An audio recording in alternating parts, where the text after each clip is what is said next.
Guilty as charged. Guilty as charged. Guilty as charged. Guilty as charged. That's my guy.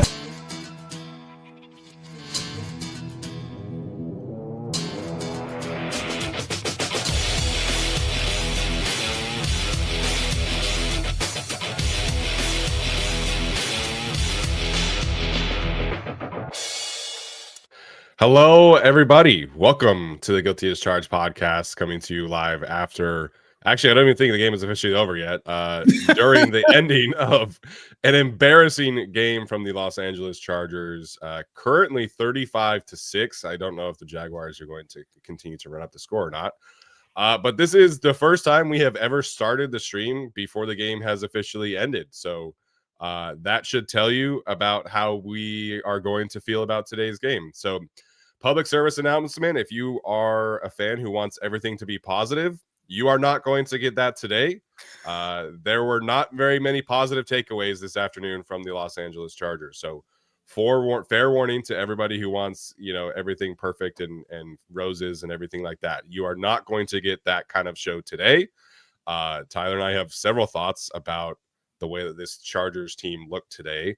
And the bulk of it is going to be negative. The only positive I will say, J.K. Scott, man, hell of a game.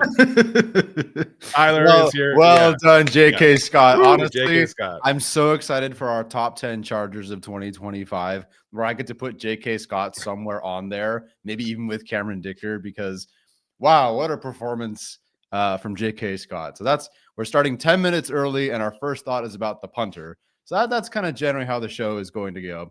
The good news is, and it seems to be every time we play the Jaguars, we are Chargers fans. We take some joy and delight in kind of this miserable feeling that we're all so used to. So I'm excited to sit in this cesspool of toxicity with all of you. Yeah, cesspool of toxicity is good.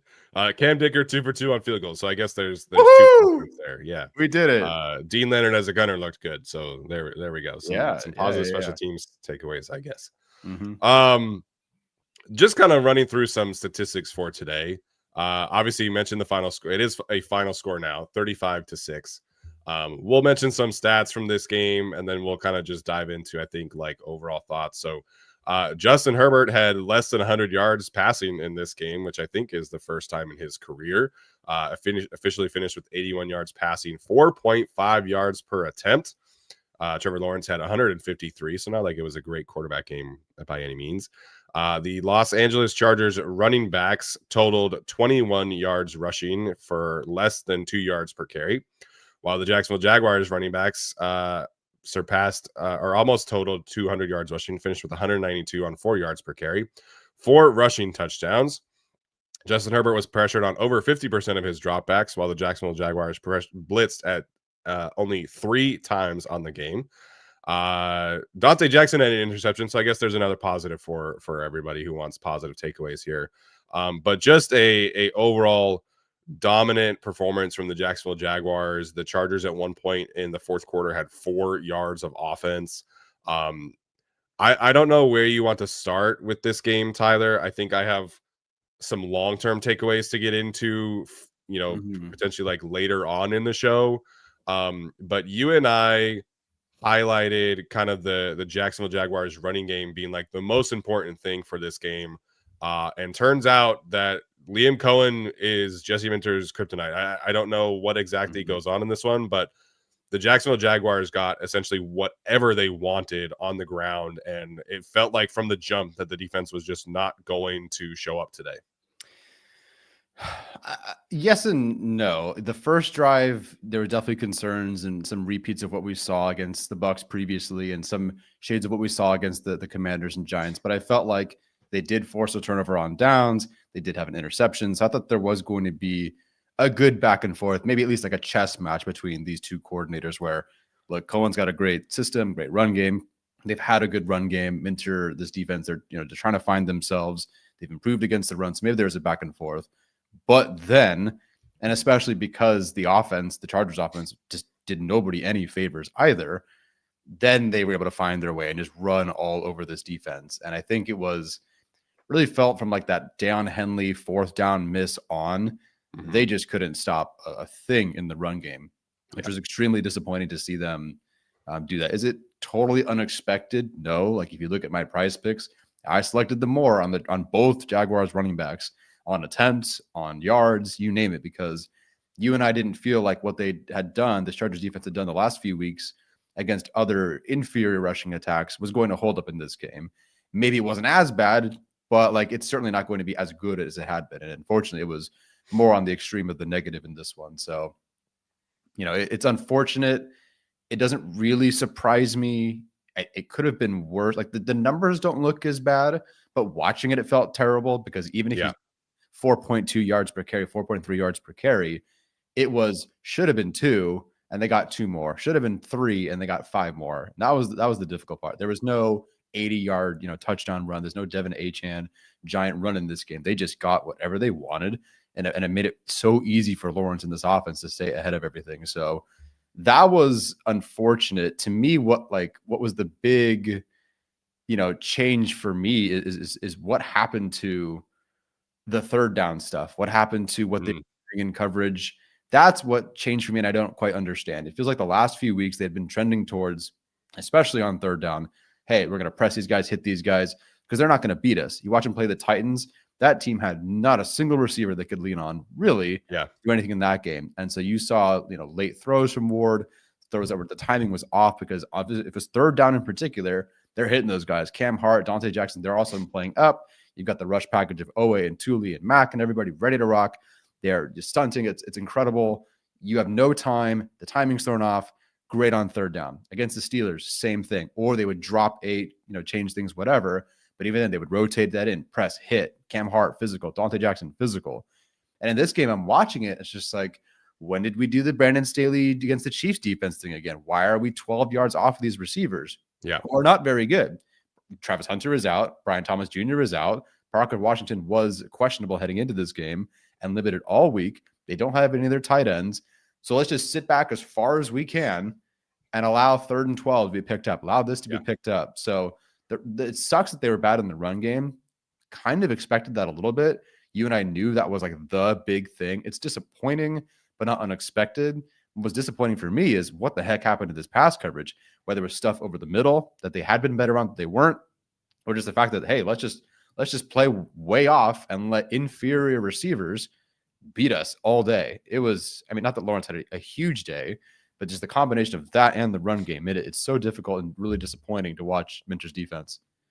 Yeah, I think the third down stuff was definitely frustrating. It was definitely more like a Brandon Staley type defense. You look at the coverage numbers overall for these corners, and it wasn't that bad. But in general, I think the defensive performance today really comes down to the defensive line and how they played. And only currently 8 charted pressures from PFF. Again, that can change. But we talked about, and I mostly was like really confident in the way that the edge rushers could play in this game. Thule had like a little thing early in the game where he kind of was slow off the field, so I don't know if he was like fully healthy or not. But 0 pressures from him, 1 pressure from an off AOA, 2 pressures from Khalil Mack. Like this is just not again, these numbers could change, but this was just not a very positive defensive line performance. And I think that is really frustrating because they have been so positive since Khalil Mack returned. And obviously, he played a little bit against the Colts game. Talked about after the Colts game, like, yeah, and you've brought this up, like, I'm going to die on this field. It didn't feel like there was that same kind of intensity from that group overall today. There were multiple times where Jamari Caldwell got washed out that we haven't really seen previously. Tier Tart got washed out a couple of times. It was a really frustrating performance from the defensive line in general. Khalil had a couple like positive, reps against the run. Thule had a couple positive reps against the run, but Bud Dupree was bad. Odafe was bad against the run. And the broadcast just kept on highlighting, like, man, these Jaguars tight ends who are backups were just like wrecking shop today. Man, these Jaguars tackles who the left tackle is objectively not good and the right tackle was a backup, and it was all day long. These tackles, these tight ends are just controlling this game. And I guess Liam Cohn deserves a lot of credit here for galvanizing this Jaguars offense, but I was just really disappointed by the way the defense played. It felt like they were very rarely, in the backfield today until like the Mhm. very last few drives when it was like desperation mode. Yeah. And then it was too late. Like it's 21-6 and they're at the goal line, and now all of a sudden you are trying to create negative plays in the backfield. So it was a really frustrating performance from that group. I know that Jesse Minter is going to catch a lot of flack for today, and I agree with you that like the pass defense is a big concern, but the Mhm. defensive line today just did not play well enough to go up against this kind of rushing attack. No, it didn't. And even in the passing, like at minimum, at least have a pass rush for yourself. And that was just non-existent in this one. I don't know if Thule was playing hurt in this game. It seemed like he was hurt early on, trying to pick up the football, but then he was making some plays later on.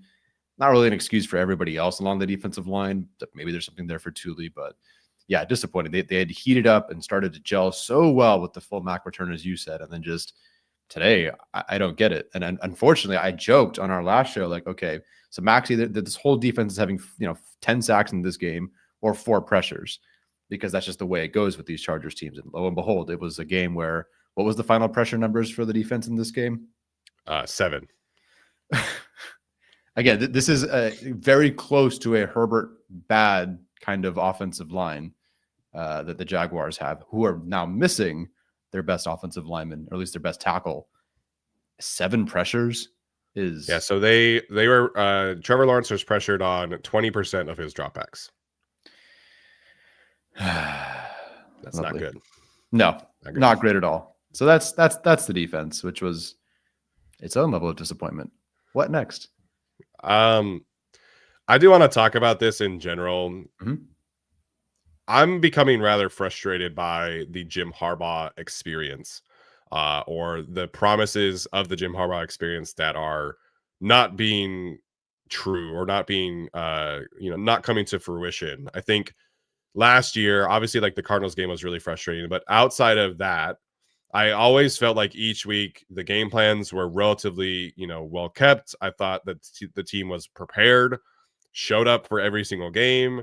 I don't even think the biggest loss last season was more than 10 points. And this season, the Chargers have gotten blown out by 3 teams who are running the football. And that's really like the only thing that they did well. And it would be really hypocritical of me to not call Harbaugh out for this, where, at the end of the Brandon Staley era, it was like so many blowouts because you just don't have the coaching advantages in these games to, deal with injuries and poor play. And so you head into Jacksonville and it was a bad Justin Herbert game. It's understandable why it was bad today. He was pressured a lot, but there were multiple times where I felt like he walked into a sack or could have gotten out of a sack, multiple times where he missed players, things like that. So you as the head coach, you have to make up for other areas when your best player is not at his best. The run game on offense was a complete no-show. I know that there are offensive line injuries. The Jaguars have offensive line injuries too. And it's not like this is like an amazing offensive line unit overall. Their 2 best tight ends were out today. Their second best receiver were out today. Couldn't tell. What do you do on defense to create an edge for yourself in this game where your offense is not playing well? And you're going to just be blown out in 3 different times. Yes, I forgot about the Tampa Bay game. I'm sorry, but point still stands for me. Where you get blown out 3 times and you have Justin Herbert at quarterback, and it's not like you're getting blown out by teams who are good. The Commanders have lost 6 games in a row now. The Jacksonville Jaguars were 1-4 in their last 5 games. The Colts are really good, so I guess I can give you that. Sure. But part of the Harbaugh experience was supposed to be that they're going to have a chance to win every single game because they're going to do every detail right. They're going to be physical. They're going to be, in these tight games, they're going to be able to control the line of scrimmage. They're going to be, not penalized at all and stuff like that. And I don't think we're getting the true Harbaugh experience right now. And I know that they have injuries. I get it. And I'm not calling for this particular coach's job just quite yet. But I am tired of going into these games and just right off the bat, it's like this game is over.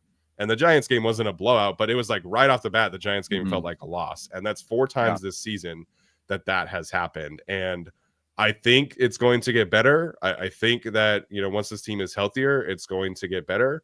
But they have been out coached in almost half of their games this season. And ultimately that falls on Jim Harbaugh.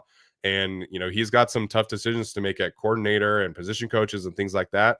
But out coached in half of your games with Justin Herbert at quarterback is not good, man. It's just been a really frustrating season in that regard. And we've talked about the special teams and stuff like that. But this is the 3rd or 4th game where we've come on here and being like, yeah, they've been out coached today. And last season, that just was not the case outside of a couple of games. And obviously, the Houston game was not great either.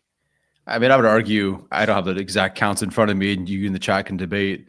I'd argue they've been out coached in more than half of their games. And we can't just count wins because, as something they weren't out coached. And I think if you look at the level at which these bad teams have risen versus how low the Chargers have sank against those inferior opponents, even if the Chargers pulled out the win, I would argue that these teams that were inferior had outcoached the Chargers. They just couldn't pull it off because they don't have Herbert and they don't have these guys, or there's, whatever it is. The Chargers are a better team, but the Chargers just have, for whatever reason, if the game almost doesn't matter, I mean, they all matter, but if it's not a game you really got to get up for and you really got to hype yourself up for, which I thought was going to be this game, given the way the Chargers were talking about it. Yeah. But like realistically, like objectively, just Jacksonville as a team is not a great team. And they had not been playing well. They had plenty of injuries, defensive backs, wide receivers, you name it, going into this game. And I don't get why, okay, so against the Chiefs, wow, what a great performance by the Chargers in this one. They only won by 6, but it was a heck of a performance. You watch, the Vikings, that was a primetime game. They absolutely needed to have that. What a great performance against the Steelers. Huge AFC implications. Had to have that. They looked awesome. And then you go Giants loss, who have fired their coach. Commanders loss, getting run over by Ja'Cory Krosky-Merritt and these guys. And and I have Krosky-Merritt in fantasy, by the way. He's been horrible outside of the Chargers game. Yeah, it's been rough. And that the whole Commanders team is a mess right now. To the point where they're already making their own considerations for things and packing things up. The Dolphins game, that Dolphins team was a train wreck. They barely eked out that one. Another East Coast start. Vikings, okay, fine, great. Good game on that one. Thank God you beat Carson Wentz, who had one arm in that game. And then you go to the Titans game. We joked. Mike McCoy and the Titans, who were missing Jeffrey Simmons and Arden Key, and half their team was hurt with Cam Ward at quarterback, one of the worst situations in the NFL. And the Chargers start down 2 touchdowns or whatever it is because of the pick 6, because of the special teams return. And the Chargers, if not for a goal line stand, lose that game. Yeah. And then, of course, the subsequent, touchdown drive after that for 99 yards. Good stand by them. And you really I thought the Chargers were picking up the momentum then. But what is it with this team and not be able to start at all against these inferior teams? And that's the Harbaugh experience issue. Yes, you can look at the record, and the Chargers have a solid record right now, but they're lucky that maybe Herbert's pulled out a miracle or someone pulled out a miracle in one play, because otherwise, almost every week, if the game isn't, whoa, it's the AFC West, or oh my God, it's prime time, the Chargers are just like, I don't know. I guess we'll play some football today. And the Jaguars today, you could tell from the first snap, they're like, the Titans from that first snap. Yeah, you know what? Titans lost that game. They played their asses off. And I can't say the same for the Chargers in several games this year. Yeah, and that is just not how the Harbaugh experience is supposed to be. Again, he has a really strong proven track record in the NFL, in college.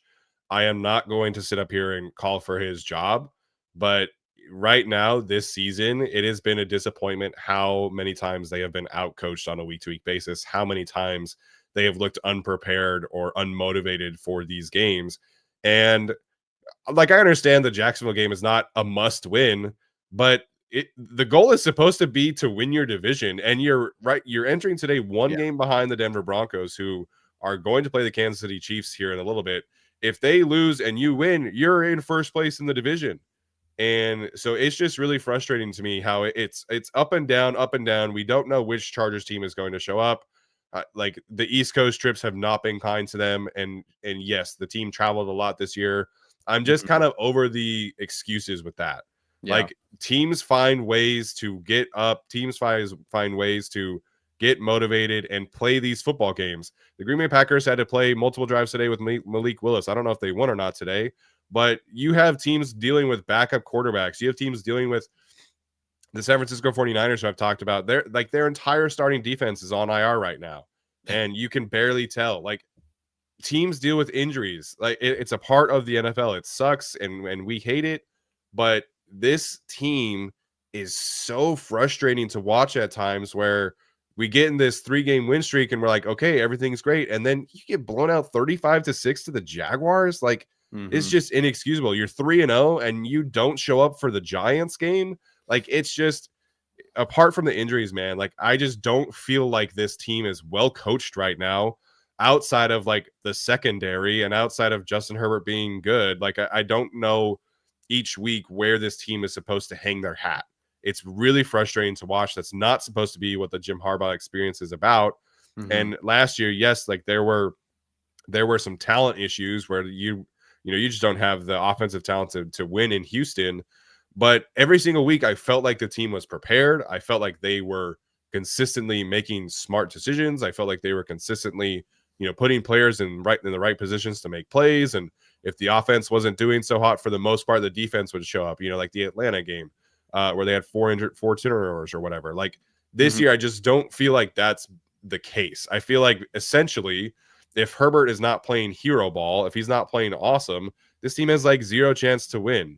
And it's really frustrating to watch this season go this way. And I know they just won 3 games, and it might seem like we're overreacting a little bit, but when things are this close in the AFC and you're this close to being like hosting a playoff game, this is the scale we're talking about. If we didn't have the expectations, if they weren't right there at the Broncos' heels, I don't know if I would care this much, but it's just, I have no idea what team is going to show up this week. And if they're on the East Coast, like I guess I should just start picking a loss, because they just they are not showing up in these East Coast games, and that's not supposed to be what the Harbaugh experience is about. No, and I don't think it's strange, because it almost feels like they've go 2 and then lose, or 3 and then lose. So on the whole of the season, the record is really solid. The win-loss record with all these injuries. You tell me that, I'm going, all right, cool. Who'd they lose to? The Chiefs, right? It's like, no, actually, it was the Jags, the Giants, the Commanders. And so, yeah, maybe if it seems a bit negative, we go on here and we're talking about this loss, even though they've won several games in a row and had just came off of a great win.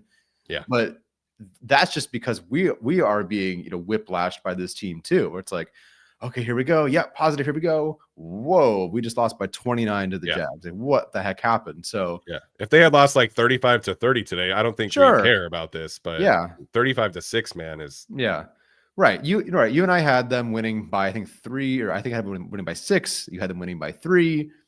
We thought it'd be a pretty tight game, a little bit sloppy. They'd start slow, but they'd eke it out in the end, because the coaching should be there. And now, I don't know, like if it's not one of those primetime or AFC games, or AFC West games, excuse me, I don't know if I can definitively say the Chargers have a coaching advantage in these ones, just straight up off the bat, because they didn't against the Titans. It felt like, it didn't against the Commanders or Brian Dable, who got fired. I mean, the coach who got fired and an interim head coach have had a better start and better elevation of their team right now than Jim Harbaugh. So I don't know. Thankfully, there's a bye. The positive is that there is a bye. The positive is that this team has done 11 games in a row with so much traveling. But I don't know. I don't know what Chargers team I'm going to get on the other side of this. right. They'll probably beat the Raiders. Thank God, I guess the Eagles are on prime time. So what? The Eagles, man, I have zero faith that this team even competes at all against that Eagles run game, man. It's on prime time. That is the best thing I got for you. For whatever reason, Primetime Herbert is there. Primetime Herbert will be a thing. But yeah, it's extremely frustrating. So yeah, I mean, I kind of wanted to highlight too, you've already basically discussed it, but we've been looking every week now at the playoff picture. And for me, it simply comes down to this. The Chargers aren't winning an East Coast game if they got to go travel in the postseason to an East Coast team. They got to go play Buffalo, the Colts, which I know isn't like the coast, but generally speaking, East Coast. Yeah. Baltimore. They got to go over there, or maybe it's Pittsburgh again. I don't know. We'll see where things end up. Hopefully they don't have to. But if they have to, they're losing. What faith do I have that they're going to go and face those rushing teams on the East Coast, whatever start time it ends up being? I mean, you're going to start slow against the Bills or the Colts like you just did this year? Yeah. No shot. So if this Chargers team is not winning any of those games in the postseason, which is really, really frustrating. Yeah, we talked about heading into the Steelers game. Like we kind of needed to figure out where the ceiling and the floor is of this team with all of these injuries and things like that. The floor apparently is getting your ass kicked by the Jacksonville Jaguars on the road. Like this was so blatantly obvious a floor setting game for this team. The ceiling maybe is that they could potentially, win off another win streak here and maybe they host a playoff game. But if this team is the 7 seed and they're traveling to Buffalo or to New England or wherever, it's going to be tough for us to feel really confident in those games. And that was probably going to be the case anyways. But if you lose this game, 20-17 or something like that, and it's close and the Jaguars win on the last minute kind of thing, then I think the floor is just as different here. So I think to me, I just don't have the faith that this defensive line is going to show up on a week-to-week basis right now. The linebacker play was suspect again today. And the offense, which we can get to and are going to get to here in a minute, there's no coaching advantage on offense right now against whoever you're playing against. So, the Buffalo Bills, they can't stop the run at all. So maybe that game you have a potential, close game, but it's just the floor has fallen out from under this Chargers team in a way that I did not think was possible under Jim Harbaugh. No, I definitely didn't think that. I've overestimated the Chargers. I think you and I picked the Chargers. What games have we picked them to lose? Colts? We picked them to lose against the Colts. I think we picked them to lose. One of us picked them to lose against the Broncos, I want to say. I don't know. I don't know. Point is, I think we've been very optimistic on their outcomes of these games, perhaps overestimating the coaching impact that we assume is kind of the tiebreaker. Yeah, I agree. So I mentioned I'm not going to call for Jim Harbaugh's job. I am going to sit here and call for Greg Roman's job. I am so tired of watching opposing offenses just do all these creative things, give their quarterbacks all these easy looks, and just have really good game plans. And every single week, the Chargers offense, it's 1 or 2 creative run times a game. They are on their 8th different offensive line combination, and Greg Roman is still doing the same drop back, play action, passing games that just are not working. He's asking Justin Herbert to hold the football for 3.5 seconds each time to try and push the ball down the field. There's nothing that Greg Roman is giving Justin Herbert that is going to give him an advantage every single week. And the Jacksonville Jaguars were 28th, 29th in EPA per play heading into this game. They were 27th in points per game, 6 points, 6.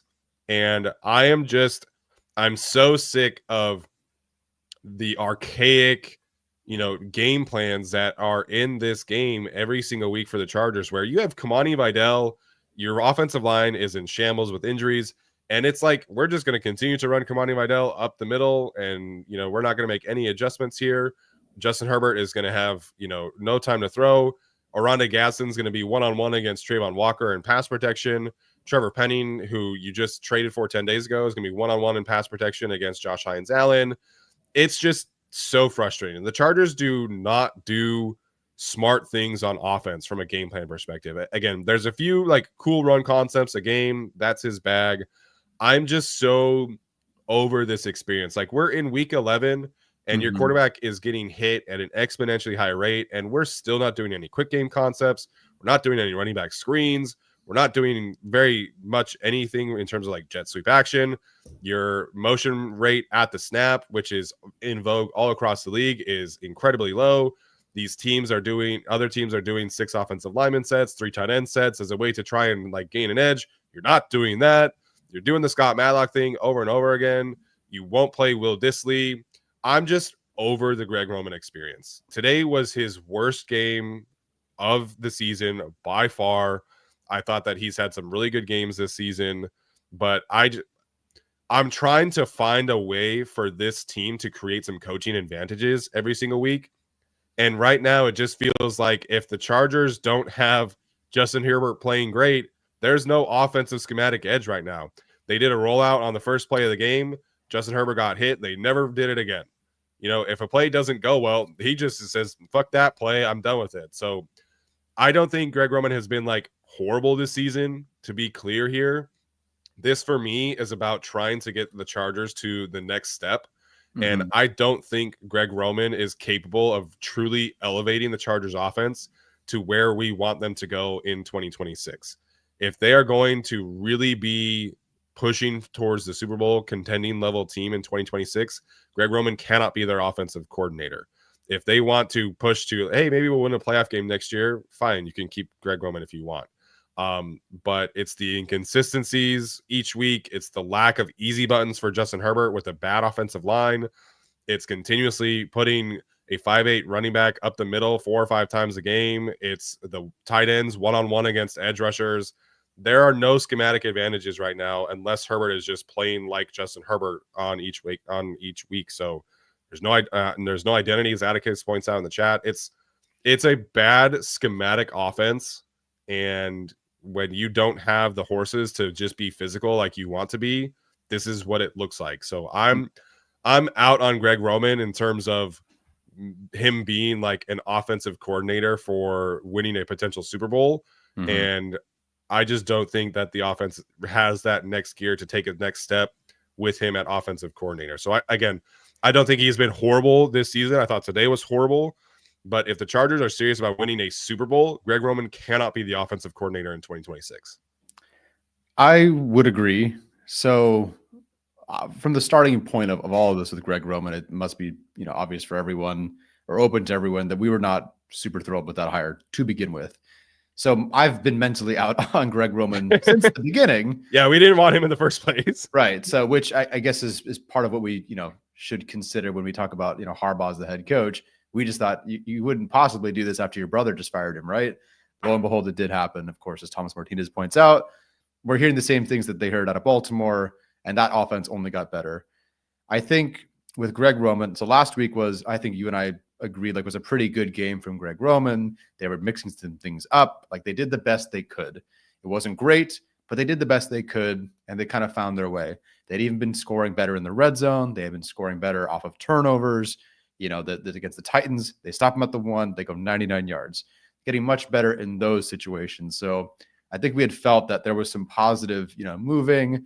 It sucks when you lose your tackles and there's linemen in and out. Mekhi Becton did not finish the game again today, or didn't play an entire game today, which is super frustrating. But I felt like there was something positive. The issue, as you mentioned, is and people in the chat are saying it too, is just the inconsistencies. We go from having okay, hey, all right, we can build from that to I have 3 plays and I might pick 2. What happened? Yeah. All the smoke screens from last week that they did, all were gone. No, quick game from last week, gone. The throwback to Gadsden, I'll even take a pot pass to Keenan again, something, to dial anything else up. I made it to a point where this, I'm not sure it's not, but this felt like the first game where Greg Roman got the offensive line kind of screwed in a certain way, because nothing was, the first few sacks and hits on Herbert was 1,000, 2 1,000, 3 1,000, 4 1,000 sack. So, and of course that'll go to, whoever the offensive lineman or tight end or whoever it was, but you can't get anything open on this Jaguars defense that is missing. Yeah. It's top slot corner. They traded away their other corner for a corner that got hurt during this game. Travis Hunter is on IR as well. Not that he's a starting corner, but he's played 200 snaps for them on defense. I think their slot corner who replaced the injured slot corner also left the game injured. And you can't get this group that we've been praising as hey, look, the Chargers don't have one, Justin Jefferson, but they've got several players who can mix in and complement each other well. Yeah. And it was just kind of I don't know. I can't figure out a way to get any of these guys open. I mean, it was the Yeah. first time I feel like Roman let the offensive line down in terms of the calls, because it's like, hey, we're kind of doing our best here. This is a good Jaguars front, and then just nothing was open. It's so frustrating. I'm not the Greg Roman experience for me, and calling for his job versus not, is to me just the Bradley Bozeman discussion. Where it's like, well, I can call for his job. I can spend airtime on that. Yeah. But nothing's going to change. Now, Yeah. you and I agree that something has to change next year with Bozeman, TBD on Roman. And I don't know what is he going to do? What is he going to do with Greg Roman next year, given the allegiances that he had, the strong allegiances he has to Greg Roman, clearly bringing him back for another run here with the built-in excuse of the offensive line injuries and that sort of thing. I don't know. So the Greg Roman experience has kind of generally been about what I thought it was going to be, if not worse, because of the injuries that kind of make things worse and really highlight the deficiencies in his play calling. But Yeah. I don't know. All I know is from the beginning and to now, and nothing has changed my mind, Greg Roman is not a Super Bowl caliber play caller kind of guy.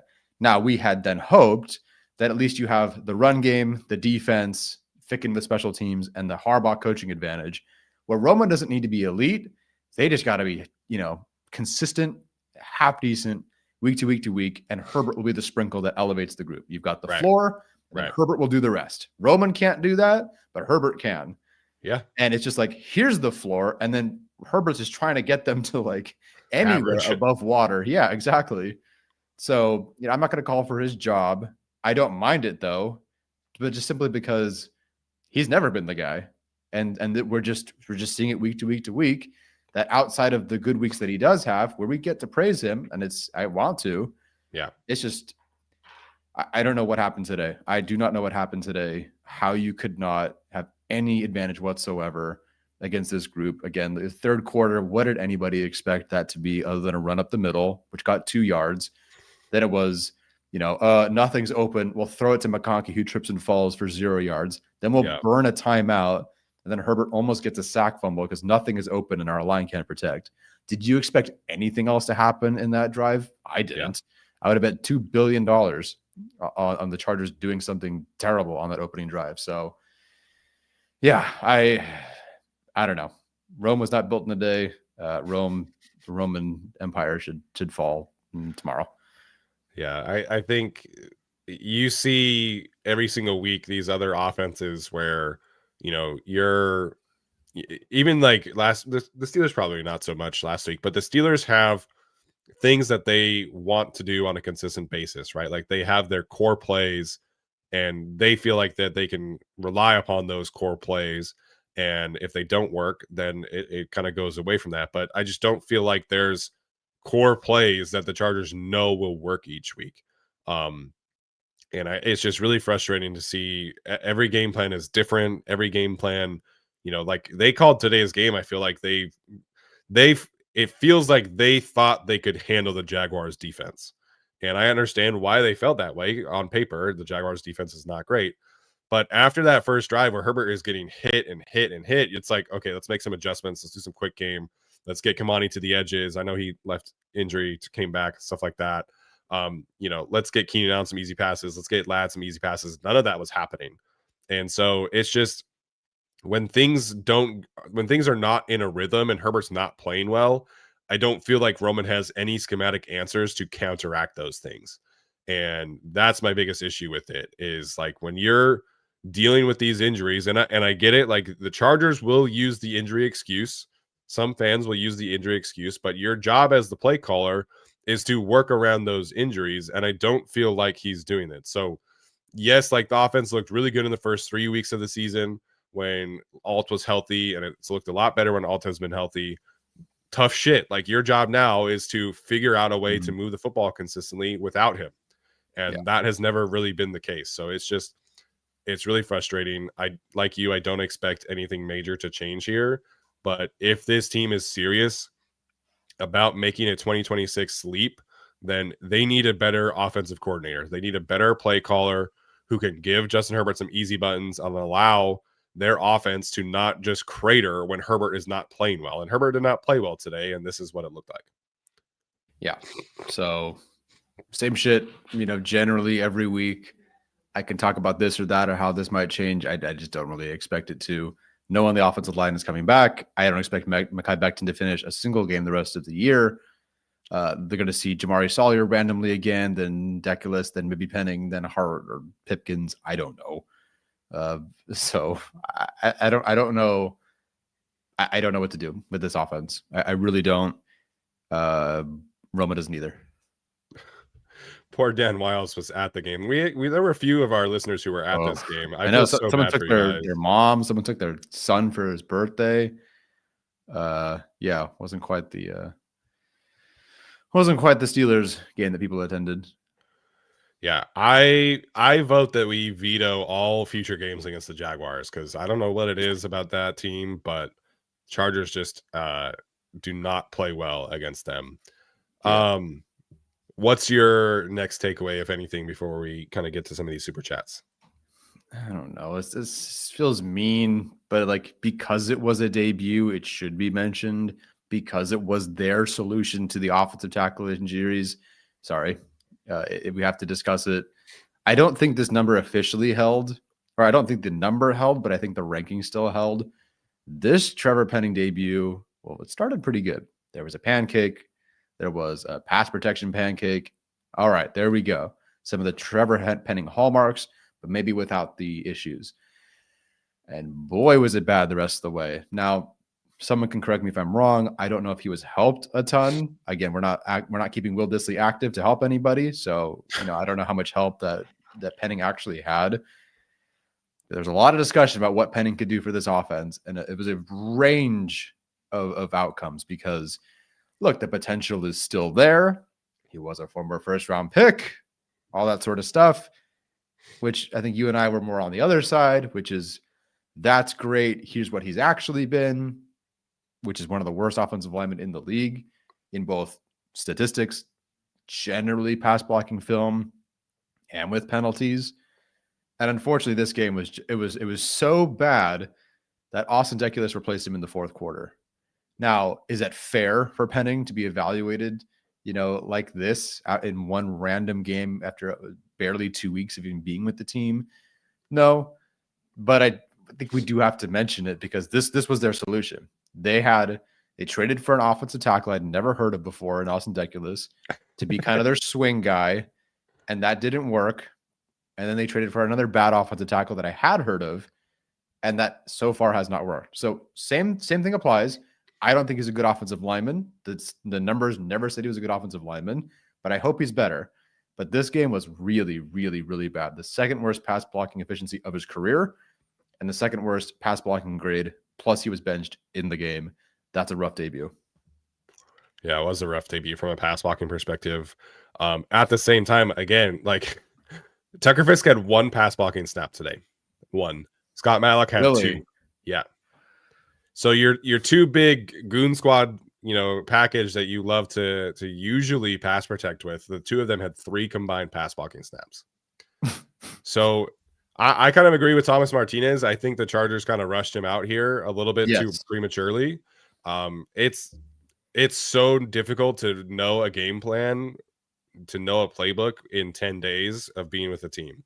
I think you ideally would have seen him get through the bye week and then you make that change. But it is what it is. You play him out there and then you treat him like he's Joe Alt again, and you leave him on an island the entire time. And Josh Hines-Allen, who apparently is the Jaguars' all-time sack leader, which I did not know, but they've only been a team for like 25 years, so that doesn't make sense. So you're going to leave Trevor Penning one-on-one against Josh Hines-Allen all day long, and Josh Hines-Allen, who we talked about, is 6th in the league in pressures among all edge rushers. It's coaching malpractice. So I do agree that Trevor Penning's debut was not great. The coaching staff, Greg Roman, did not do anything to help him. So I don't know what needs to happen for Greg Roman to chip the left side of the offensive line when Austin Deculus and Trevor Penning are each allowing like 6 pressures a game. But apparently he thinks that they're awesome left tackles and he has Joe Alt back again. So I definitely agree that it did not look good. And it's not a great sign that he was benched. But Mhm. Greg Roman needs to help his left tackles who are bad. And that is not happening right now. And that is a Yeah. big reason why I'm so frustrated with the offense when you have Tucker Fisk, who's a great blocking tight end. You have Will Dissly, who's a great blocking tight end. I don't love Scott Matlock as a blocker, but they love Scott Matlock as a blocker. And you don't even use them. So it's Trevor Penny was bad, but the coaching staff set him up to fail by putting him out there too Yeah. early and then not helping him in the game. Yeah, I'm glad you brought up the discussion. I didn't realize it was only 3 times. It felt very infrequent, but 3 times. Yeah. Not even assuming those were even helping Penning, by the way. You're just saying they were out there in pass protection 3 times. Yeah. So I don't even know if any of those were helping Penning. So, before Deculus went down, I think he was, I'm making this up, but I know it was somewhere in this range, top 10 in island rate with, next to Joe Alt and these other, offensive tackles who are great. Yep. Deculus not being great. That didn't make any sense. And then for this game, same thing, same results. Yeah, that's frustrating. Like we're keeping Will Dissly inactive. I don't know. I still don't know why, but you'd think when you're down both your all-pro tackles, I don't know, at least throw 3 tight ends out there and just call it an effing day. If Herbert doesn't get killed, you run for 3.5 yards per carry, but by golly, you're running the football for 3.5 yards per carry. That would still be better than the outcome of today's game. Yes. So, yeah, I'm at a loss for that one. I did not realize they were only out there that infrequently. So that's disappointing. Yeah, I'm over the lack of easy buttons. You're asking Justin Herbert to carry an offensive line that just can't protect him. It's just really frustrating to watch each week. Yeah. And he got slammed to the ground multiple times today. I think they must have been checking him for a concussion or something like that. I don't know. Last week he gets his ankles, both of his ankles taped during a game. It's bad, man. Like you as a coaching staff have all talked about, we think Justin Herbert is a crown jewel of the NFL. We think he's a beast. We think he's an elite quarterback. He is. And yet you are coaching the offensive line in a way that is not conducive to protecting him. So I'm so beyond frustrated with this. And if this season ends with Herbert getting hurt, I am not going to hold back on Greg Roman's coaching job and his status. Well, like no, if that's the way that this season ends, Ortiz as well and everything. No, that's yes. If this season ends with Herbert getting hurt and they miss the playoffs, things are going to get real loud from yours truly, and I think a lot of the fan base. Oh yeah, that'll be the tip of the spear will turn into the Chargers fans sharpening their swords and pitchforks and knives and everything and heading over to the facility. Yes, unfortunately. Any other thoughts, Tyler? Happy there's a bye week. You can't get hurt. No, I lied. You can get hurt during the bye week. We literally saw that before. Stay inside. Yeah, stay indoors. Put Herbert in bubble wrap. That's all I know. Before we get to some of these super chats and comments by you guys, of course, have to give a quick shout out to Prize Picks, the best and easiest way to consume daily fantasy sports. This episode of the Guilty as Charged podcast is brought to you by Prize Picks, where it is good to be right. On days like today, like Tyler mentioned, sometimes you just got to emotionally hedge and you take the more on a certain bad matchup, and hopefully the emotional hedge pays off for you. If you also want to stack an individual player in up to 3 different categories, you can do that with their new stacks feature on Prize Picks, where you can pick Justin Herbert, Josh Allen, Patrick Mahomes, Lamar Jackson, whoever, in the same lineup up to 3 times on Prize Picks. So Prize Picks is the best way to consume daily fantasy sports, and you can go download the Prize Picks app today and use the code GUILTY to get $50 in lineups after you play your first $5 lineup. Again, that's code GUILTY to get $50 in lineups after you play your first $5 lineup. Prize Picks, it's good to be right. All right, we got 25 super chats, so appreciate the heck out of you guys jumping in here and supporting the show. Ryan B kicking us off says, such a pathetic excuse for a game plan. Get Roman out of the building. Harbaugh is actively getting Justin killed when Dillsey is a healthy scratch. Who is ready for another wild card loss? He asks. It really depends on matchup, I suppose. But then, shoot, I'd almost rather it be the best team than the worst team, because apparently they play better against the best teams, not naming the Colts, and worse against the worst teams. This team they play like they did against the Steelers. That's a team that can win a playoff game, and that was a playoff kind of game. Yeah, you're a team like you this week or against the Titans, forget about it. Dissly not being active, I don't understand that one. if anything else, like there is an easy button there. I don't care if it takes 5 hours to happen. The Will Dissly screen, which is also the Tucker Fisk screen sometimes, does go for 8 to 10 yards every time, no matter what. Makes no sense to me. It makes zero sense. It happens once a game, and it always works. Will Dissly the blocker, Will Dissly the vibes, Will Dissly the pass protector. I mean, coming into the Chargers like facility after being signed as a free agent, I believe he had allowed 1 or 0 pressures the previous 2 years or something like that as a pass protector. I could be wrong, but point is the numbers were good. Run blocking, pass blocking. If that's there, great. I don't understand where we're like, it's fine. Here's a plan, guys. You know that offensive lineman we just traded for that the Saints who suck didn't want, and that player who sucked his entire career, that player, let's put him on an island by himself. Well, it didn't work for Austin Deculus. But it might work this time. It might actually work this time. Like, I don't. That stuff annoys me. The Will Dissly being inactive, and then like you point out, the 3 pass blocking snaps. That's your identity. That's your thing. Why have all these tight ends, guys aside, to just go, that guy who's been bad, he'll figure it out. We have Mike Devlin. Mike Devlin, man. Like, what does he even do all in the week? I don't know. I don't understand. So apparently Jim Harbaugh mentioned that Justin Herbert had to be checked for a concussion leading into the half, and he did clear protocol. So just for what it's worth. Thank God. Lou God says, fuck football. Let's talk about something else. You guys watch Alien Earth? New Predator was rad. Pluribus seems promising. Anything at all? I mentioned this recently, but Brooke and I watched the Frankenstein movie on Friday night. It was outstanding. Like, truly one of the best movies I've seen this year. You watched the new Predator last night and said it was really good. So yeah, Predator Badlands was effing awesome. So fun. My family, some of them, I knew I'd like it. That's just my thing. I love Predator. I don't even mind the Alien versus Predator movies. It's just kind of my jam. But my mom, who had zero interest and kind of thought the whole idea was kind of stupid, loved it. Like, she absolutely, like, it won over the crowd, and the crowd was having a blast. It was so much fun. It was just a fun movie. That was great. I'll share something positive, I guess. I didn't win it yet because I don't know, but I was nominated for Teacher of the Year. Hey, let's go. Thank you to my peers for recognizing, I suppose. Nice. It generally will go towards the veteran teacher, but it's nice to be nominated as one of the younger new teachers. So there's that at least.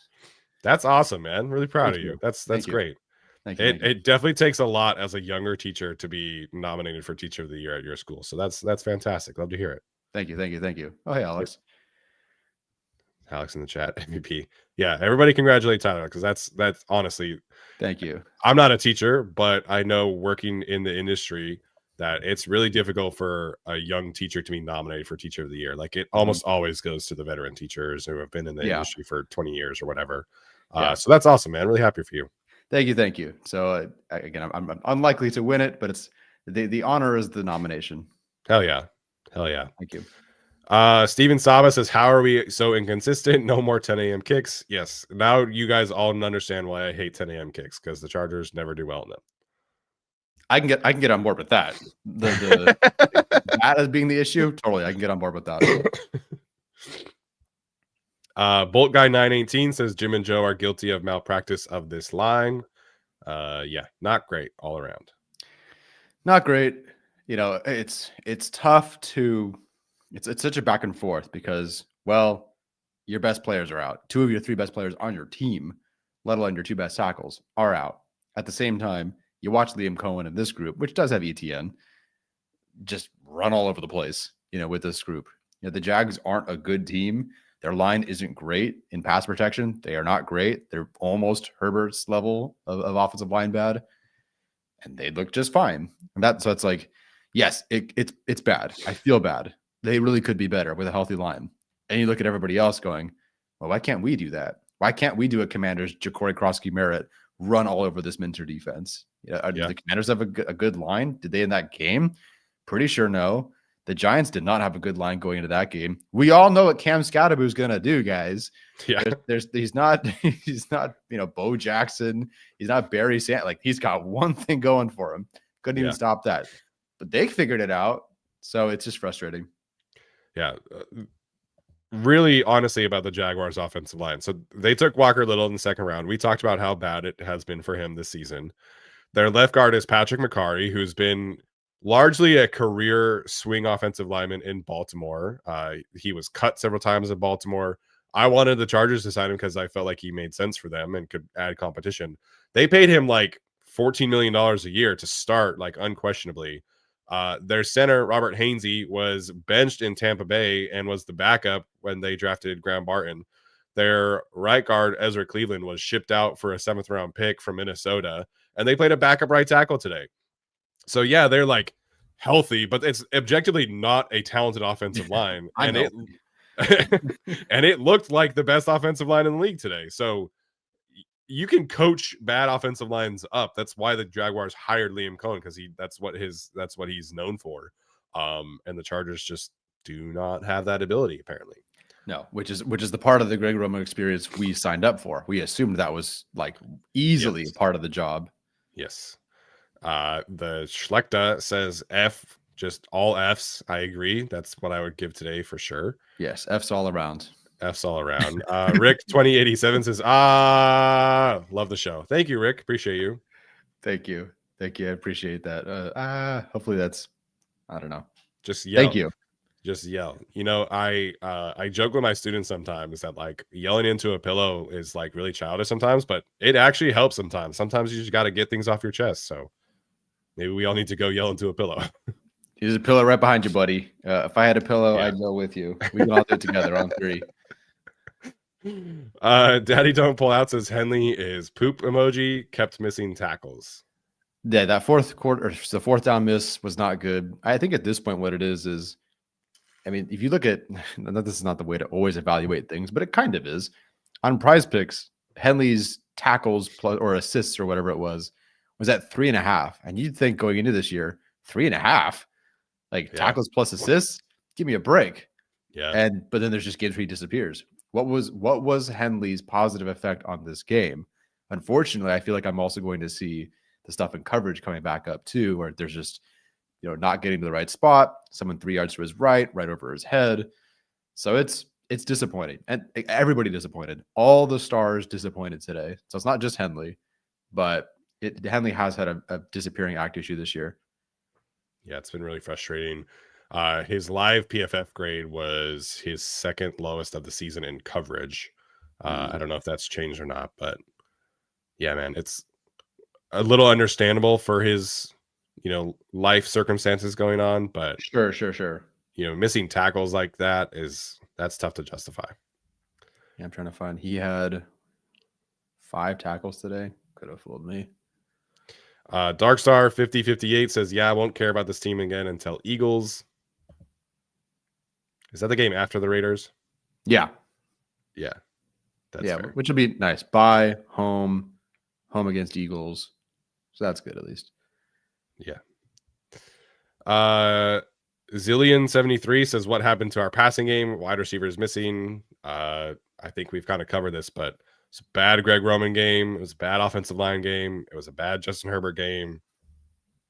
Tough to make plays as a receiver when your quarterback is on his ass the whole time.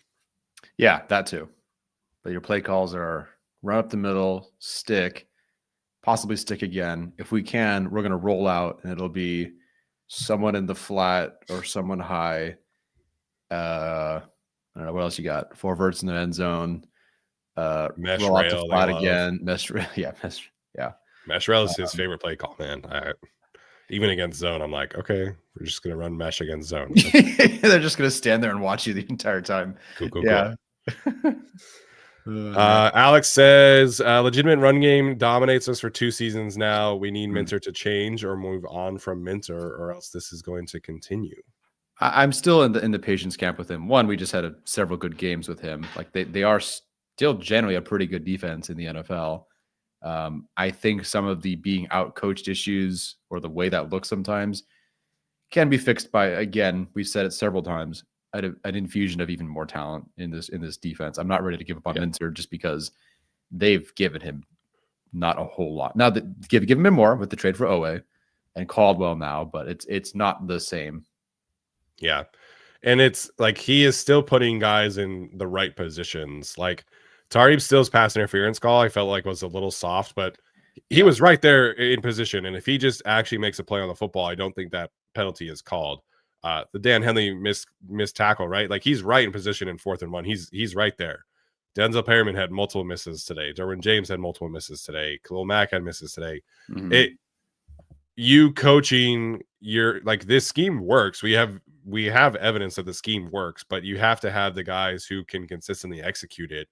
And we know that it's communicated well. We know that like when backups come in, it's very different than the offense, right? But like Nico Reed comes in, looks great. Last year, Marcus May off the street, 10 days later, looks great. And in a game against the Falcons, like we have evidence that what Jesse Minter wants to do works.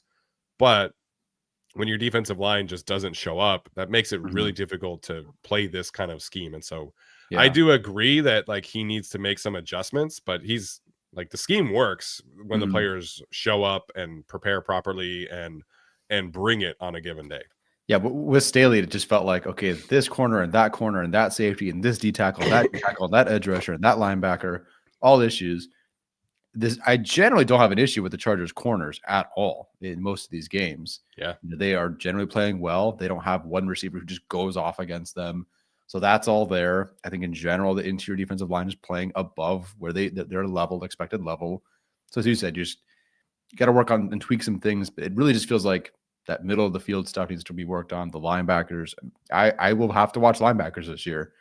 Henley will be a starter next year, but I will have to watch linebackers next year. Yeah, Denzel Perryman's a free agent. Troy Dye will be back. We have no idea what Junior Colson will be. We have no idea what Marlo Wax is. So yeah, they do not have the money to spend on a linebacker. They probably need to draft one again. So I think that's probably fair. It sounds like it's a really awesome linebacker class, but taking a 1st-round linebacker or 2nd-round linebacker, that would be a little frustrating with everything else that this team needs. Yeah, linebacker's sick. Who's the center? That kind of deal. Yes. Dark Star 5058 again says held out hope for Jesse, but he's got to go, man. I don't know. Again, I understand the frustration today did not look well, but the scheme works. It to me, it was just like there was no juice from the defensive personnel today. Like I know that this scheme works. They just held a quality run attack last week against the Steelers. They completely held them down, and then today they got dominated. So yeah, is what it is. Yeah. Other than the Colts game, I mean, I think they rebounded against the Vikings. I mean, Jefferson, Addison, where were their yards? Yeah. Titans was not on him. There was 2 plays, that led to points that were not at all on Minter. The offense also has just been helping them look good against the Steelers. Right. And they're on the field the entire second half. Yeah, right. No, it's here's a shit 3 and out, get back on the field and go stop the run, which is exactly what the Jags want to do. So not great. And I think that we'll see a bit of a rebound after the bye for a variety of reasons, but one, they play the Raiders. And then just Minter, it seems, just has the Chiefs number, not quite like Cohen has Minter's number, I suppose, but the Chiefs are not scoring on the Chargers. They have struggled against the Chargers in 3 games now. Same with the Broncos generally, same with the Raiders. I think those 3 division games are going to show us like, all right, hang in there for a second. Yeah, I agree there. Miss Andrew Soon jumping in here with a big super chat. As always, appreciate the heck out of her. She says, that was tough. You guys are the shining light. Yeah. I assume you guys watched the game together. Yes. I'm at my parents' house right now. That's why everything's all gone behind me. So yeah, it was pretty miserable. Last week against the Steelers, it was a lot of fun to watch it with them. Yeah. This game, it was just like, you couldn't find a single positive thing in this entire game. Except J.K. Scott. We turned the game off and turned it to the Bills game. And then, we were flipping back and forth a little bit. So it was tough. Not a fun one. Yep. Steven Saba says atrocious run D, but the 3rd and longs. Wow. We did hit on that. So it was a frustrating one today for sure. Yeah. Brandon Ray, so close to being Brandon Roy. That'd be cool. Unfortunately, was at the game today, and man, that was brutal. Jaguars were more physical, wanted to win more, and hit all the easy buttons that Roman can't seem to find. Never coming to a Florida game again after today. Yeah, boycott all future games in Jacksonville. I do not understand what is wrong with that place, but yeah, I feel bad for anybody who attended that game in person. Yeah, just not going to go to any Florida games in general. Yeah, it did feel like they were physical. It did feel like they wanted it more. I mean, Lawrence is just sitting there, no one rushing him, it feels like, and then just, I mean, Lawrence tried to give it to the Chargers early on. I mean, geez, there's a leak play, and it's like there's a tight end by himself. He throws it 5 yards short. I mean, he tried so hard to give this game away, but the easy buttons kept coming, and they finally were able to hit him.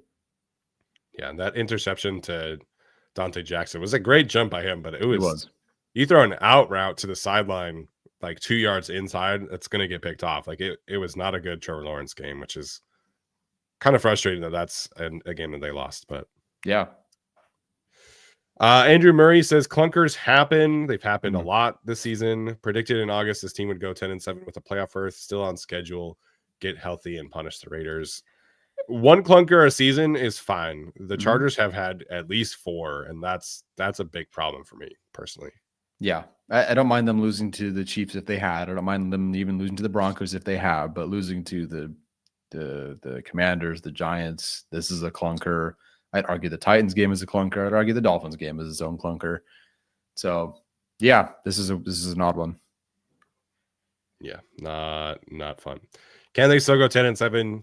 Yes, they need 3 more wins to get to 10 wins, but I think it's tough to have any confidence in this team winning a playoff game this year at this point. Uncle Kevo says, you're right, Steven. I've turned the game off twice in the first half this year. Again, they're off. I've already started looking at the draft into your offensive line. Yeah, I will. Not that I think the season is over, but I don't think it's a very long postseason if there is one. And at this point, we kind of feel like we know where they're going to have to draft an interior guy, or I will give the draft an F. Like I don't even care who they draft. I will just give it an F. Yeah. They need to take 2 interior offensive linemen in the draft. They need to sign 2. Like they just gotta pour resources there. Maybe draft a swing tackle later, but they have 5 draft picks, so yeah, man. It's going to be very interesting to see how that goes. But they need to draft multiple interior offensive linemen for the future. Dre says that he wants an offensive play calling head coach, please.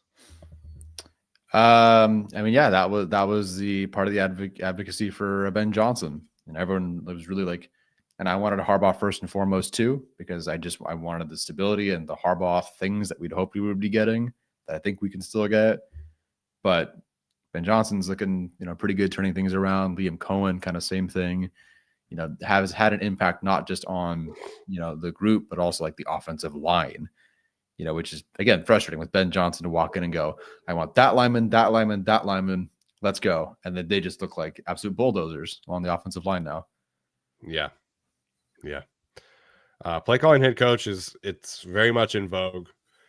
This particular upcoming group of coaching hires, like it's really like Joe Brady is probably the only one. And again, the Chargers are not firing Jim Harbaugh, but I don't think they can afford to do that, actually. No, for what it's worth. Yeah, no, they can't do that. If you're looking for a play caller change, I guess we'll see. Did the Panthers win today? Is Canales kind of on his way out eventually? I don't know. I mean, obviously Dable's out there. McDaniel probably gets fired. It's not going to be him. It would suck though if you have 4 or 5 actually pretty decent play caller names out there and they do run it back with Roman again. Yeah, I don't think Harbaugh has any direct ties to like the Shanahan tree or McVay tree, but Shane Day does technically. That's very light though. Right, but he's only on the staff because Herbert wanted him back. Yeah. But man, if they could get, if they could poach Mike LaFleur from the Rams and be like, hey man, you don't call plays in LA, you want to come, or you don't call plays there, but you want to come call plays here. That would be fun. I wish they would have interviewed Tanner Angstrand. I know it's not going like super well in New York right now, but like Justin Fields, Justin Fields cannot operate at all as a passer. So no.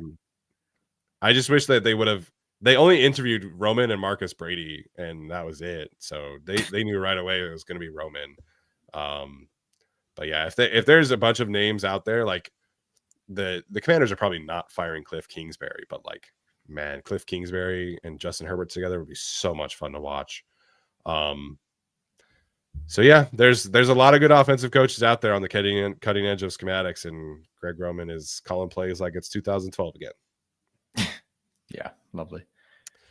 Davis Lethierry says they have got to make adjustments and changes. There's no way they can keep this up. Herbert at this point should be furious and making it known. I can't imagine he's happy about how often he gets hit. Today in particular, I felt like there were a couple of times where he himself contributed to the pressure and to the hit. But yes, I do generally agree that the coaching staff needs to make adjustments to keep him upright. Yeah, they definitely have to. Please go on another Eugene, Oregon retreat. You know, go see the USC game together and then talk about adjustments or something. Yeah, maybe Justin will be the guest picker on game day this week.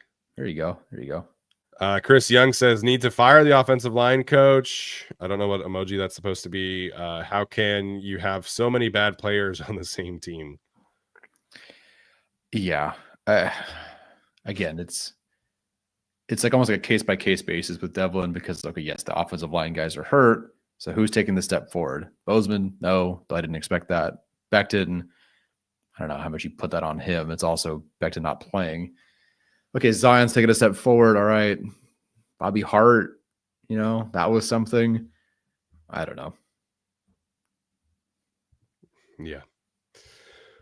Drew Moore 711 says, if we don't get rid of Bozeman next year, I'm boycotting. That extremely late flop was too embarrassing.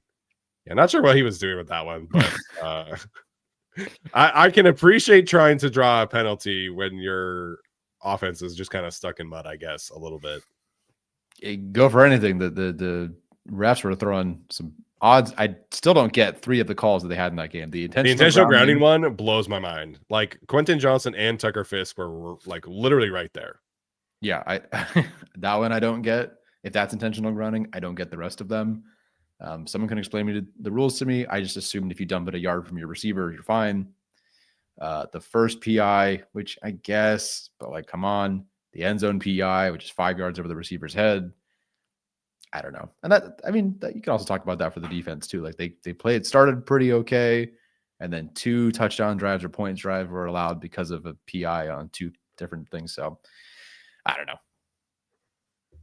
Yeah, the refs are always going to be questionable, but the intentional grounding penalty to me was egregious. Like, yeah, I don't get that one. I don't understand that. J-Mook says, last Chargers game I went to was that brutal. Was Ravens in 2021, 34-6. Feel like this East Coast struggle has been around for a while. Wow, I can't even remember the 2021 Ravens game. Yeah, Kaiser White had an interception that game, and it was like 27. Oh, that game. That sucked. Yeah. That one stunk. Mm-hmm. Yeah. That was like in around the same time of year, I feel like, too. Maybe. I don't remember. Madman 1991 says, can we talk about what Bozeman was doing after that play? Yeah, it was not a good look by him. I have no idea. It was at least entertaining. Yeah. Tara Romero says, Bradley Bozeman being irreplaceable, is that because they don't want to mess with continuity between him and Justin, or because they legit think he is the best center on this team? Right now, they think he is the best center on this team. They have never believed Andre James is capable of starting, have never given him a shot at all. The only other alternative they considered was Zion, and even that was like a few practices and 1 drive in a preseason game. So after they signed Bradley Bozeman, I kind of figured they would draft a center, maybe in like the 5th or 6th round or something like that. But once they brought Bradley Bozeman back, he was always going to start, and he was always going to be the guy who finished the season. Yeah, they made Ladd McConkey compete more with Quentin Johnson and DJ Chark than Bradley Bozeman with Andre James and any of these centers. They just, for whatever reason, just roll out the red carpet. You are our guy. You are our captain, our center. I don't know. Yeah, it's really frustrating. but I understood why they signed him the first time. Sure. They didn't have any money, but like this time around, you had plenty of money and you had draft picks. Like, I don't know. It's we've done the Bradley Bozeman conversation a lot. Dark Star back again, says fuck a wild card game, man. 9-8, here we come. So they're 8-3. No, sorry, they're 7-4. Yeah, I feel pretty good in their chances of beating the Raiders and the Cowboys. So there's 2 wins. Although the Cowboys run game is actually really good, so maybe I should take that back. Yeah, I mean it is in Dallas. Yeah. Well, I if they had won this game as they had the previous week, I'd be like, okay, they got this. You know, maybe don't beat the Eagles. At Kansas City is tough. I don't know what you're getting in Houston. That game's at home, but yeah, I'm not watching. I don't think I'm going to watch the offense play that game. I'm just going to watch the defense, see what the score is, turn it off when it's time to pass protect. Yeah, the Texans are allowing like 15 points a game. Like if it weren't for the Broncos and they're like 45 sacks or whatever, the Texans would be like unanimously the best defense in the league right now. They've held much better offenses to like 7 or 10 points. So that game might be really tough to watch. Like tougher to watch than today, minus I think the defensive part. Like that game might genuinely be like 6-3. Yeah, that's like, what if you watched today's game, but also their corners were all pros? Yeah. So, no, thank you. Can they find a win at Kansas City or at Denver? I think yes. I think one of those can be yes. Mm-hmm.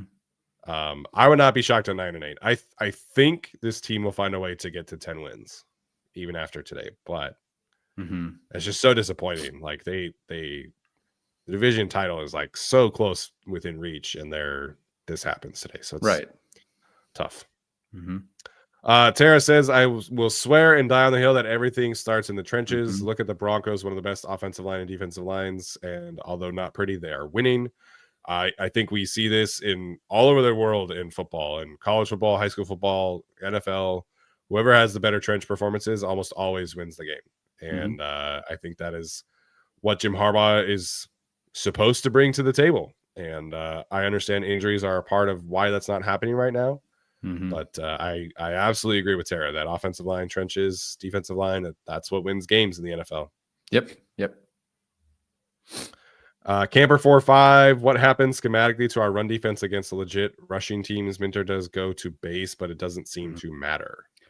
I would assume it's not just a lack of performance by some of these players, but also I'm willing to bet there's an isolation of players like Henley and whatnot to just be like, okay, that's the guy we're targeting. How do we get him to bite one way? How do we get him to just hesitate for a second, over pursue, you name it? So unfortunately, I think like I said, the fourth down play, right? Everything is there. Henley's, it's fourth down. You got it. Here you go. Whiff, over pursuit. You know, I think even when they drop into coverage, Henley is 1 to 2 yards. Now he's talking about the run defense, but he's kind of in the right area. Generally speaking, that coaching spot is there, but the rest of the adjustments that Henley has to make real time just aren't there. So it's unfortunate. Yeah, I mean, schematically, the Chargers' run game is built around the defensive tackles taking up 2 blockers, taking up space. The edge rushers set the edge, and they're crashing on the tackles. And that allows the linebackers to have space, be free, and go flow with the football. And even if you just have one defensive tackle that gets washed down, that creates a very difficult space to be in for the linebackers, for the safeties, etc. So it's everybody has to do their job, and if one person is missing, then this is what it looks like. So you have an edge rusher get washed out, you have a defensive tackle get washed out, linebacker takes a bad angle, he takes the wrong gap. Like, I love watching Denzel Perryman, but at the same time, like, he can be a little too aggressive, and he can take himself out of a play just as often as somebody can take a bad angle or whatever. And it just, everybody has to do the right thing. And last year I felt like that was happening a lot more often. This year, it feels like the defensive tackles have largely done their job. The edge rushers have been a bit more of a mixed bag. Safeties have done their job. Linebackers have been more of a mixed bag. So they're just not all doing their jobs at the same time as frequently as they were last year. Yeah. Yep. Aaron Garcia wants to know if we believe that Trevor Penning could be a good option as a swing tackle for next season behind Alt and Slater. Love the show as always. So Austin Deculus, for what it's worth, is a restricted free agent. Not that I'm like a huge Austin Deculus fan, but like they're probably going to bring him back, and at least he's not David Sharp. And so your preseason tackles can be okay. Yeah.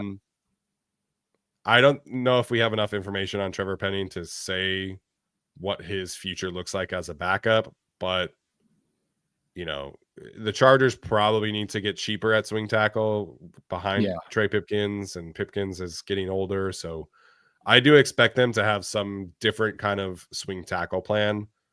Running it back with Penning and Deculus is not an ideal situation, but it does allow you to get cheaper at swing tackle, and I wouldn't be shocked if that's the approach, honestly. Yeah, so they'll do, and people would wonder like why. They think they did this with Storm Norton a couple of years ago, where they give this a restricted free agent tender or whatever that was ended up being. You bring him back because it's free agency, it's before the draft, it's before the real swing of free agency too. So you've got your two tackles, Slater trying to come back, Alt probably getting to be okay by then. Yeah, they have Deculus. And then they will probably, I don't know. I think they should just draft someone at that point. But if they say, okay, Trevor, and this is because they will think of this, well, Trevor can play 4 different spots for us along the offensive line. So he'll just be our Jamari Sawyer like he was last year. Yada, yada, yada. Right. All the movement skills they wanted out of Jamari. They had him drop weight. All the stuff they kind of like from Deculus. Thought Penning do that. So I don't know if Penning's going to get paid elsewhere. It's possible. He is still a former first-round pick, and that bumps up your payday. He's not getting paid. Does. I don't mean paid. I mean, given the opportunity maybe to start somewhere. Sure. Because why not? But yeah, I don't know. I think they can convince themselves that Penning is someone they know. Chargers fans will go, well, now it's year 2 in the system, and he's going to be better. The same fucking thing we do every year. Like, no, guys, he's actually just been bad. So anyway, to your point, no, I don't think we have enough information on Penning to say if he's going to be a good swing tackle. He will be an option, but so far he's not been good. So yeah, I think the Chargers could presumably, like they've been pretty vocal about how they liked Bobby Hart. So presumably you bring back Deculus, who's basically free. Bobby Hart will be basically free, and Trevor Penning will basically be free. And those are your 3 guys competing for 2 spots kind of deal. I would not be surprised if that's the route they go. And then they just invest a lot more resources into center and guard. And eventually, like, the odds will shift back to Alton. Slater should be healthy again next year. And even if Slater's not his usual self, like, presumably, hopefully, you don't even need a swing tackle next year. So I think Pipkins is gone. I think you bring back the cheap guys and you kind of figure it out between the 3 of them. I just like the Chargers only have 5 draft picks. They've got to fix other people. They've got to fix the center and guard positions. They've got to figure out what to do at edge rusher. Like the money is going to go quick, and they're just not going to have the resources to also invest in like a high quality swing tackle. And everybody just be prepared. Even though things could change and they're not starting, Deculus will be back, and I'm betting even if he doesn't start, Bozeman is still under contract. I think he even gets cheaper next year. I don't think they'll let him go before the draft or at all, because like he will either be Bradley Bozeman or he'll be Andre James for then. I think he was this year, but I don't think they're going to walk into the draft with no center unless they spend on a center, which is possible. But I don't know. When do you cut Bozeman when you're trying to find a center? I don't know. Yeah. I mean, like, best case, obviously, is that one of these high-quality starting centers, Linderbaum, Luke Wattenberg, Connor McGovern, like, they do actually hit free agency, and then it makes it very easy to cut Bradley Bozeman. But I also would not be surprised if, like, Bozeman just stays, and then, like, your first or second round pick is a center, and Bozeman's, like, your backup for, emergency cases if the rookie is struggling or whatever. Yeah, that's kind of how I think it will go. I'm just pretending that Linderbaum's not going to hit free agency or Yeah. Wattenberg is like why. I don't think both those teams can afford them. So I don't know. But I think Bradley Bozeman is sticking around next year, whether he starts or not. People in the chat keep saying they're hoping they put Andre James in at center. It's not happening, you guys. It's not happening. Like they're not doing it. They had every chance in the offseason to actually see what he would look like, and they did not have any interest. So just save yourselves the effort there and don't hope for that. Jay Sean Jones, what 3 games are we winning to even make the playoffs this season? I feel like we kind of discussed this, but Raiders for sure. Find 2 other wins somehow in the other 5 games. It's going to be difficult for sure. Yeah, Raiders, Cowboys, Texans, I guess. I don't know. They're not beating the Eagles, even on primetime with primetime Herbert. Best case scenario is that they split those Chiefs and Broncos games, but they'll lose at least one of those. The Broncos might be resting starters in week 18, I guess. So maybe that's they're gonna. Well, I guess it doesn't really matter, right? If the Chargers are in no matter what, I don't know. If they have an opportunity to keep the Chargers out, like the Raiders did previously to the Chargers, I think they might go for it. But if they have the division wrapped up and they're like automatically the 3 seed, I think Sean Payton would rest starters. Maybe. The Raiders were they were still trying to get in themselves. I don't know. We'll see, I guess. Lance says he's a 5-year listener. Love that. Thanks for jumping in here with a big super chat. Love the honest content. Not every day is rainbows, unicorns, and waterfalls. Always thought 2026 would be our season, but now 2 major concerns. A, Herbert won't make it to 2026, and injuries protect G Rose's job. Well, thank you, Lance, for jumping in here. What are your thoughts about his point? Yeah, the injuries affect several things this year and next year. Because like you said, if you could make the case that, hey, Greg Roman didn't have his 2 tackles, essentially a non-existent right guard in and out of the lineup. The center spot, we gave him a bad center.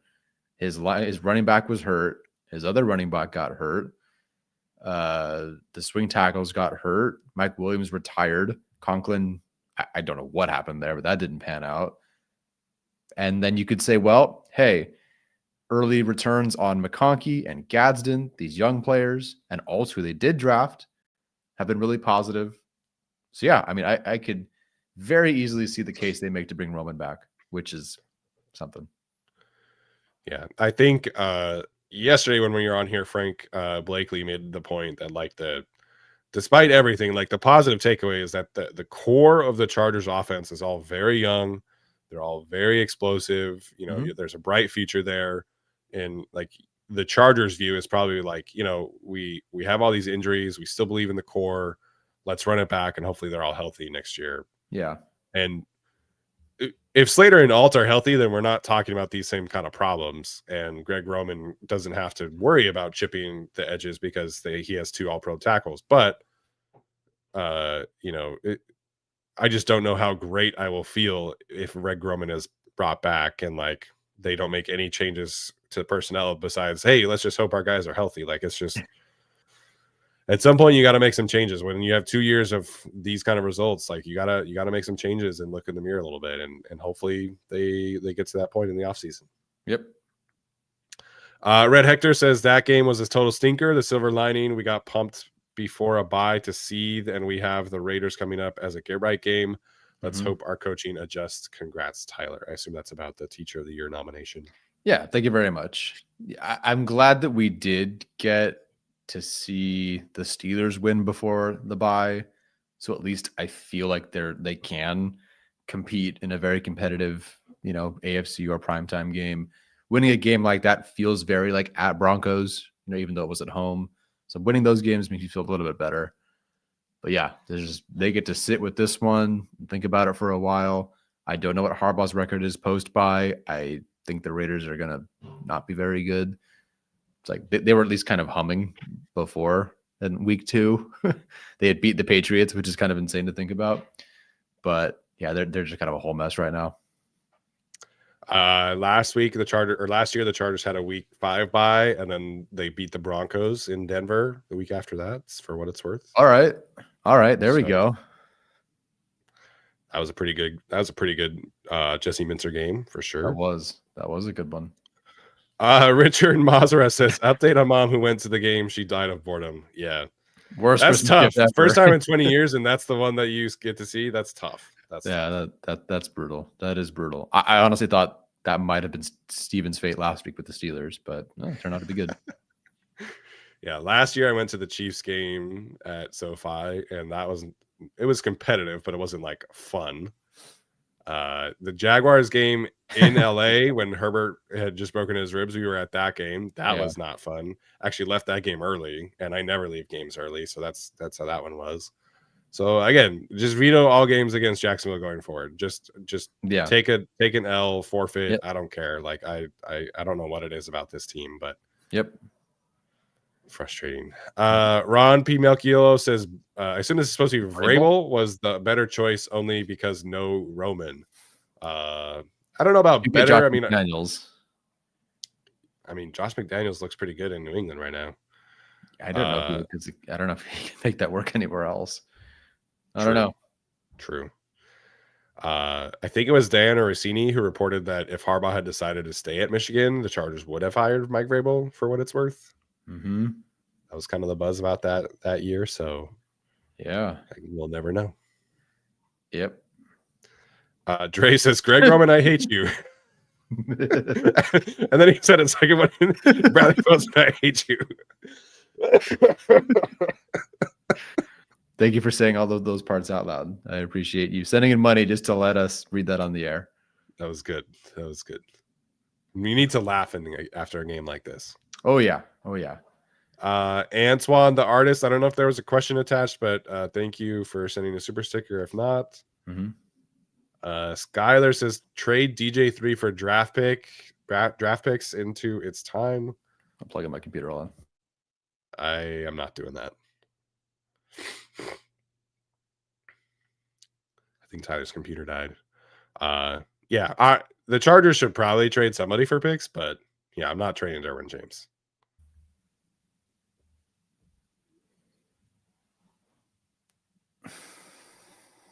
Tyler.